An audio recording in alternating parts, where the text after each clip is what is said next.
Esse avião desapareceu há 35 anos e depois foi encontrado com 92 esqueletos humanos em perfeito estado dentro dele. Já esse outro sumiu nos ares e reapareceu 37 anos depois, sobrevoando pela Venezuela. Esse outro perdeu o teto e foi submetido a um pouso forçado. Agora, será que deu certo? Há muitos eventos misteriosos na história da aviação que deixaram o mundo inteiro chocado e os cientistas confusos. E no vídeo de hoje, vamos te mostrar os 10 eventos mais assustadores que aconteceram no meio do voo, sacudindo o mistério por trás dos céus. Desde desaparecimentos inexplicáveis até avistamentos enigmáticos. Então, já deixe seu like, se inscreva no canal e ative o sininho de notificações para não perder nenhum vídeo novo. Agora vamos ao vídeo. O voo 914, uma viagem fora do tempo. Era o ano de 1955 quando o voo 914 decolou do aeroporto de Nova York com destino a Miami, Flórida. A viagem deveria durar só algumas horas, mas aconteceu algo bem estranho. O avião sumiu por 37 anos inteiros. Pode acreditar, isso é muito tempo. Depois desse tempão, o avião apareceu de novo em Caracas, que fica na Venezuela. As pessoas que estavam dentro do avião ficaram super surpresas e meio assustadas, porque tudo tinha mudado muito enquanto elas estavam sumidas. O piloto do avião fez algo inusitado e jogou um calendário pequeno pela janela. Imagina só, um calendário voando pelo céu. E aí, o avião desapareceu de novo, como se fosse um truque de mágica. A história ficou ainda mais misteriosa, porque os governos da Venezuela e dos Estados Unidos pegaram o calendário e as gravações que o avião tinha feito. Eles não contaram para ninguém o que tinha acontecido. Isso virou um segredo. Algumas pessoas acham que o avião entrou em um portal mágico no tempo, como nos filmes, e por isso ficou sumido por tanto tempo. Outra ideia é que o avião viajou por um túnel escondido no tempo e voltou para o presente. O engraçado é que não temos provas concretas do que realmente aconteceu. Parece até uma história de cinema, não acha? O inacreditável voo 243, quando um avião se tornou conversível. Era o ano de 1988, dia 28 de abril, quando o avião partiu do Aeroporto Internacional de Hilo com sua tripulação de 5 membros e 90 passageiros a bordo. Seu destino era Honolulu. Nada fora do comum foi notado durante a inspeção pré-decolagem. O avião parecia estar em ótimas condições, considerando que já havia completado 3 voos entre Honolulu, Hilo, Maui e Kauai naquele mesmo dia. Após a decolagem, tudo transcorria normalmente até que ele atingiu sua altitude de 24 mil pés. Foi então que uma parte do teto do lado esquerdo cedeu com um som assobiante. Inicialmente despercebido pelo capitão, a aeronave começou a oscilar de um lado para o outro. Logo, os controles ficaram frouxos, sinalizando um problema grave. Um dos oficiais a bordo notou destroços flutuantes na cabine e, ao olharem para trás, observaram que a porta da cabine havia sido arrancada, revelando o céu azul acima.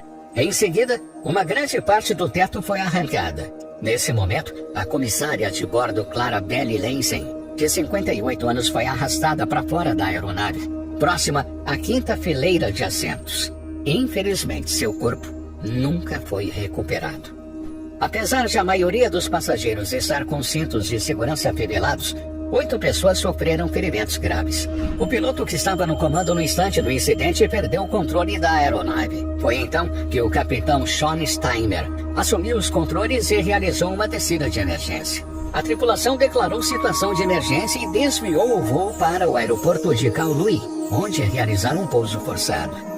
Durante a aproximação, o motor esquerdo apresentou falhas e havia incerteza sobre a posição correta do trem de pouso dianteiro. Felizmente, conseguiram pousar com sucesso 13 minutos após o incidente. Após o pouso, os escorregadores de evacuação foram acionados e os passageiros foram rapidamente retirados da aeronave. A história trágica do avião sem capitão. Tudo começou com uma rota programada para a aeronave decolar de Larnaca, destinando-se a Praga, com uma parada no Aeroporto Internacional de Atenas. Ao chegar a Larnaca, vindo de Londres, uma equipe de voo anterior observou problemas na vedação da porta e ruídos estranhos vindos da porta de serviço. Uma inspeção foi solicitada. O engenheiro do solo procedeu com ajuste manual do sistema de pressurização, evitando o uso do motor da aeronave. Contudo, após a conclusão da tarefa, ele enfrentou dificuldades em reverter para o modo automático. Curiosamente, mesmo após a aeronave retornar ao serviço, a equipe de voo não percebeu a configuração incorreta do sistema de pressurização. E olha que eles haviam verificado 3 vezes. Então, a decolagem ocorreu com o sistema de pressurização ainda definido para manual e a válvula de saída traseira parcialmente aberta. À medida que a aeronave ganhava altitude, a pressão na cabine diminuía gradualmente. Ao atingir a marca de 12.000 pés, soou o alarme de altitude. O objetivo era impedir uma altitude maior, mas a tripulação confundiu esse alerta como um aviso de configuração de decolagem. Alertas adicionais acenderam no painel superior da cabine conforme a aeronave continuava a subir. Quando chegou em 18.000 pés de altitude, as máscaras de oxigênio foram acionadas automaticamente para os passageiros. O capitão comunicou ao centro de operações da Hélios, informando erroneamente que o aviso de configuração de decolagem estava ativo. Enquanto isso, as luzes do ventilador de resfriamento pareciam apagadas para ele. A aeronave continuou sua subida até atingir um nível de voo de 34.000 pés, sendo acompanhada pelo controle de tráfego aéreo de Nicósia. No entanto, a comunicação com a aeronave começou a falhar. Nesse ponto, as forças militares gregas foram acionadas.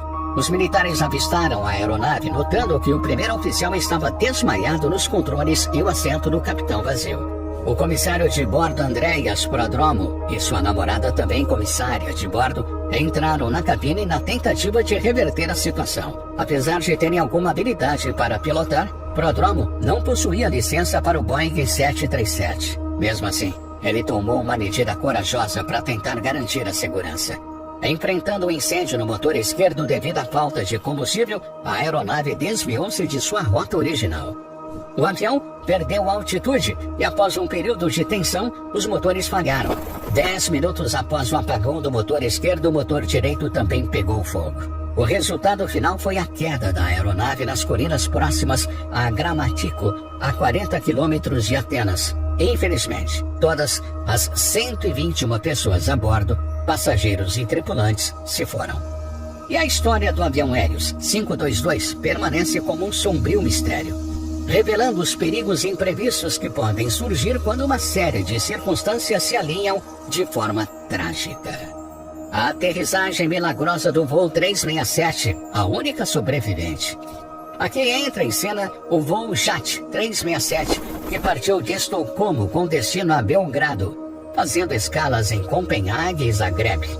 No dia 25 de janeiro de 1972, a história se inicia com uma confusão de controle aéreo que interviu nos voos de 2 comissárias de bordo chamadas Vesna, uma delas sendo Vesna Vulovic.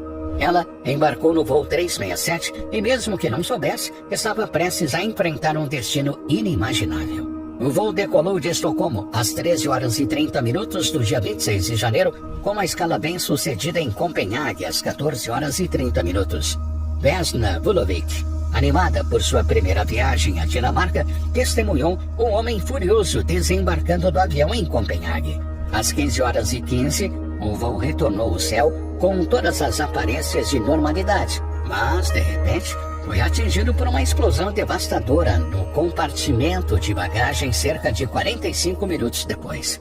A explosão dilacerou a aeronave, espalhando destroços sobre a vila tchecoslovaca de Serpas Kamenice. Dos 20 passageiros e tripulantes a bordo, Vesna foi a única sobrevivente. Vesna foi encontrada nos escombros por um morador chamado Bruno Ronca, um médico veterano da Segunda Guerra Mundial. Bruno manteve Vesna viva até a chegada das equipes de resgate. Os investigadores de segurança aérea identificaram um detalhe que fez toda a diferença. Ela ficou presa à fuselagem do avião por um cartão de alimentação. A despressurização da cabine expulsou os demais passageiros e tripulantes da aeronave, levando-os à queda fatal. No entanto, a fuselagem, com Vesna a bordo, pousou em um ângulo da densa vegetação arborizada de uma montanha coberta de neve, o que amortizou o impacto.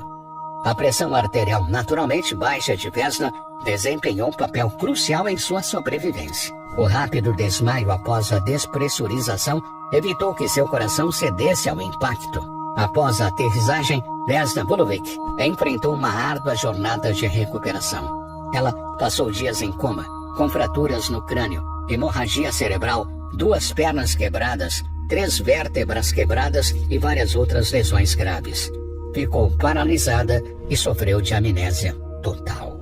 O incrível resgate no voo 5390. O cenário é o voo 5390, onde o piloto Alastair Atkinson iniciou uma decolagem rotineira e depois entregou o controle ao piloto Lancaster. Enquanto o avião ascendia, ambos os pilotos soltaram seus cintos de segurança. Cerca de 30 minutos depois, quando o avião estava a aproximadamente 17.300 pés sobre Didcot, Oxfordshire, ocorreu um evento inimaginável.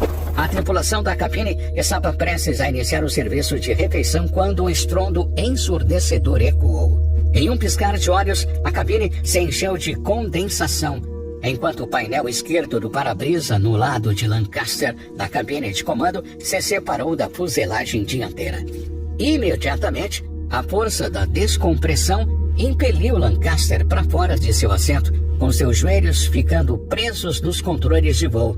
Assim, sua parte superior do corpo ficou exposta ao vento gélido. O piloto automático foi desativado, resultando em uma rápida descida. A porta da cabine de comando foi arrancada para dentro, bloqueando o controle do acelerador, o que levou a aeronave a ganhar velocidade durante a descida. Os comissários de bordo tomaram ação imediatamente, arrancando Lancaster e segurando objetos soltos. Eles instruíram os passageiros a adotar posições de apoio, antecipando um pouso de emergência. No entanto, o avião não estava equipado com oxigênio suficiente para todos a bordo. Atkinson realizou uma descida de emergência para uma altitude e compressão de ar adequada e reativou o piloto automático.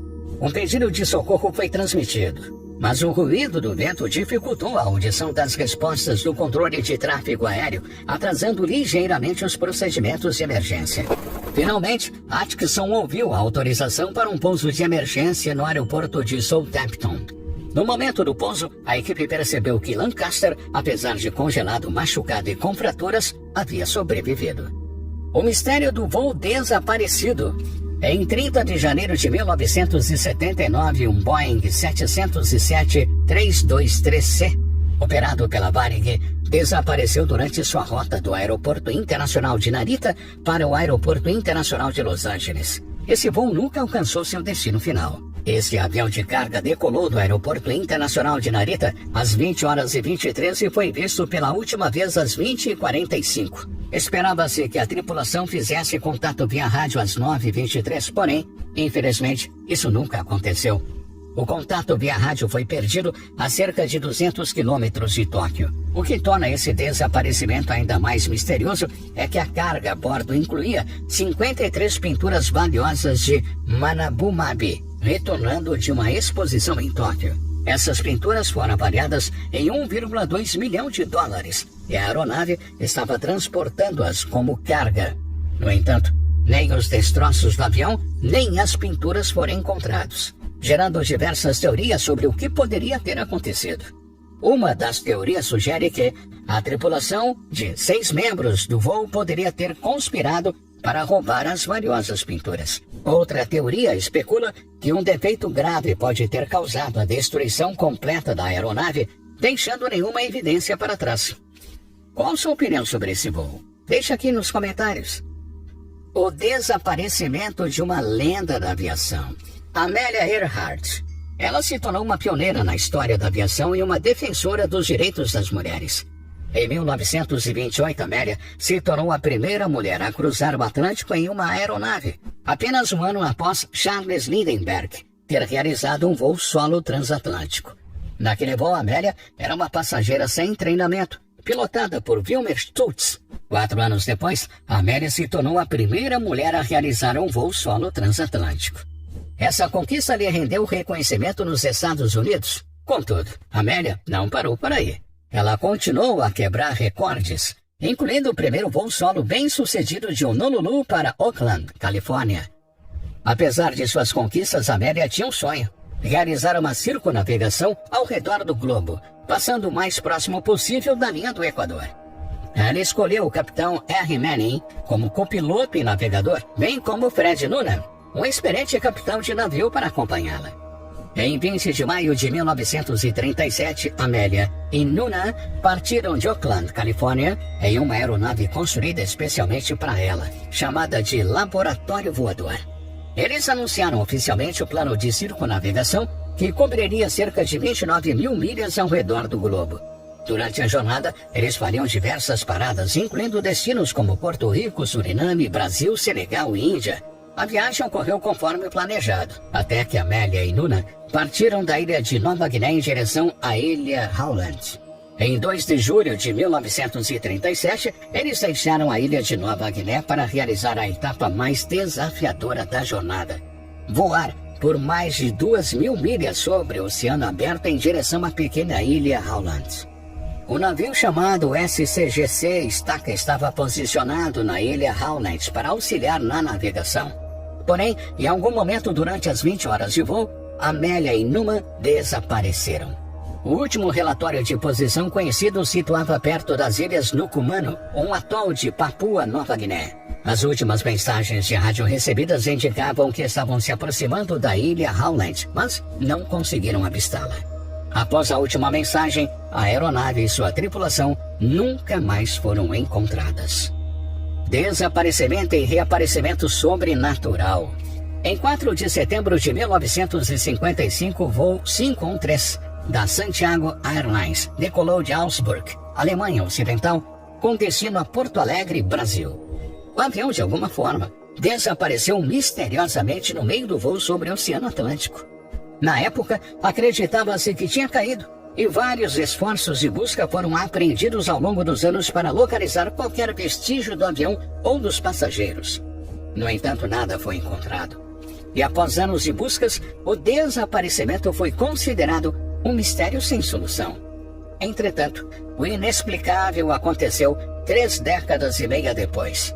Em 12 de outubro de 1989, o aeroporto de Porto Alegre, no Brasil, testemunhou uma cena surreal quando uma aeronave não autorizada circulou a base aérea. Controladores de tráfego tentaram contato, mas não receberam resposta. O avião pousou perfeitamente, aparentemente em bom estado. Contudo, o que as autoridades encontraram ao se aproximar da aeronave deixou todos perplexos. Dentro do avião estavam 92 esqueletos perfeitamente preservados, incluindo 88 passageiros e 4 tripulantes. O que mais chocou foi que todos estavam afivelados em seus assentos como se o tempo tivesse congelado. O piloto, capitão Miguel Victor Cury, também foi encontrado esquelético, com as mãos nos controles. O mistério do motor perdido. Um avião com 32 anos de operação viajava de Atlanta para Baltimore quando um evento assustador ocorreu no ar. Um estrondo repentino ressoou pela cabine e uma nuvem de fumaça rapidamente encheu o espaço. O capitão comunicou a todos a bordo que o avião havia perdido um dos motores e que medidas estavam sendo tomadas para um pouso de emergência. O medo tomou conta dos passageiros e alguns começaram a entrar em pânico. Com o avião desacelerando, muitos passageiros pegaram seus telefones para enviar mensagens a seus entes queridos temendo o pior. No meio desse caos, um passageiro conseguiu gravar um vídeo que capturou um momento assustador. Uma peça de metal estava se movendo dentro do motor, emitindo um brilho laranja intenso. A tripulação do voo tomou a decisão de desviar para o aeroporto de Halleck por precaução. Os comissários de bordo instruíram os passageiros a se prepararem para um pouso de emergência, enquanto o avião seguia em direção a Raleigh, na Carolina do Norte. Felizmente, o voo, com 154 pessoas a bordo, pousou com segurança. O mistério do voo 401 da Eastern Airlines. Em dezembro de 1972, o Lockheed L-1011 da Eastern Airlines caiu no pântano Everglades, na Flórida. A aeronave estava viajando de Nova York para Miami com 163 passageiros e 13 tripulantes a bordo, totalizando 176 ocupantes. A viagem começou sem problemas, mas ao se aproximarem de Miami, a tripulação percebeu uma falha na indicação na cabine. Inadvertidamente, eles não perceberam que o piloto automático estava desconectado, resultando na perda de altitude e na queda do avião. O acidente resultou na morte de 101 ocupantes, incluindo o capitão Robert Loft, conhecido como Bob, e o engenheiro de voo Donald Ripple, conhecido como Don. Essa tragédia não apenas foi o primeiro acidente fatal envolvendo Luke Tristar, mas também marcou o segundo acidente de avião mais mortal na história dos Estados Unidos na época. Apesar de 75 pessoas terem sobrevivido, a tragédia deixou uma marca indelével na história da aviação. Dias após o acidente, os destroços da aeronave foram recuperados do pântano. Algumas peças recuperadas foram usadas novamente na frota do Eastern Airlines, o que desencadeou uma série de eventos estranhos. Vários relatos surgiram sobre avistamentos inexplicáveis de Bob e Don na cabine e na galley da aeronave. Passageiros e tripulantes afirmavam ter visto os dois pilotos falecidos em várias ocasiões. Mas agora me fala, qual desses voos mais te surpreendeu, hein?